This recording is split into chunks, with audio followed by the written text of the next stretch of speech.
अंचलनामा में आप सभी का स्वागत है। मैं हूं शक्ति प्रकाश श्रीवास्तव। कट में एनडीए। बिहार में विधानसभा चुनाव को लेकर सियासी सरगर्मियां अपने चरम पर हैं। पार्टियां यात्राएं, रैलियां, जनसभाएं आदि के जरिए मतदाताओं के सामने अपने को दूसरों से बेहतर बनाने की कवायद में लगी हुई हैं। पार्टी के भीतर टिकट वितरण का भी दौर शुरू हो गया है कि कौन लड़ेगा और कहां से लड़ेगा। जो गठबंधन में लड़ने वाले दल हैं वहां सीटों को लेकर हिस्सेदारी का खाका भी तैयार हो रहा है। प्रमुख सियासी गठबंधनों में एक सत्तारूढ़ गठबंधन एनडीए में इसी बात पर इन दिनों घमासान मचा हुआ है। खासकर बीजेपी, जेडीयू और लोजपा रामविलास के बीच में पेच फंसा हुआ है।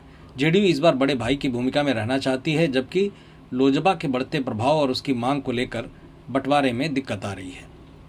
इस बार एनडीए गठबंधन में बीजेपी, जेडीयू और लोजपा रामविलास ये मुख्य घटक दल हैं। इनमें लोजपा की मांग को लेकर बाकी दोनों पार्टियों को तनाव हो रहा है, क्योंकि हर बार की तरह जेडीयू अधिक हिस्सेदारी चाह रहा है। सियासी गलियारे में जो जानकारी तैर रही है उस आधार पर जेडीयू बीजेपी से अधिक सीटें चाहता है, लेकिन अन्य पार्टियों की बढ़ती मांग और हिस्सेदारी को देखते हुए बीजेपी इस बार थोड़ा हिला हवाली कर रही है। जेडीयू का तर्क है कि पिछला लोकसभा चुनाव नरेंद्र मोदी के नेतृत्व में लड़ा गया था और उस समय बीजेपी ने 17 सीटों पर चुनाव लड़ा था, जबकि जेडीयू 16 सीटों पर।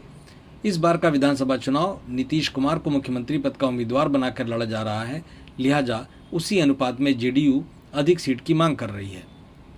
इस बाबत जेडीयू का मानना है कि ऐसा करने से मतदाताओं में नीतीश के नेतृत्व और एनडीए के भीतर समन्वय दोनों के बारे में अच्छा संदेश जाएगा, लेकिन इसमें पेच फंस रहा है लोजपा रामविलास की वजह से। केंद्रीय खाद्य प्रसंस्करण मंत्री चिराग पासवान की लोक जनशक्ति पार्टी रामविलास की मांग है कि उसे 40 सीटें दी जाए। उसका यह दावा 5 सांसदों की वजह से है, लेकिन सूत्र बताते हैं कि बीजेपी और जेडीयू उसकी मांग के आधे से अधिक सीट देने के मूड में नहीं है। मिल रही जानकारी के मुताबिक बीजेपी और जेडीयू में 100 और 105 सीटों पर सहमति बन गई है, लेकिन इस सहमति पर अंतिम मुहर के लिए भी समय का इंतजार है।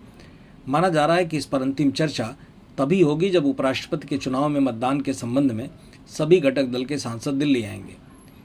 मतदान से संबंधित प्रशिक्षण शिविर में भाग लेने के लिए सभी सांसद 9 सितंबर को दिल्ली आ रहे हैं। गठबंधन के दलों में सीट बंटवारे में मुख्य 3 दलों के अलावा उपेंद्र कुशवाहा के राष्ट्रीय लोकमंच और जीतन राम मांझी के हिंदुस्तान अवाम मोर्चा जैसे अन्य सहयोगियों को भी शामिल किया जाएगा। फिलहाल गठबंधन पर संकट है और निदान की अंतिम तस्वीर अभी नहीं आई है। मतलब की बात में आज बस इतना ही। कल फिर मुलाकात होगी इसी समय, इसी चैनल पर। तब तक के लिए नमस्कार।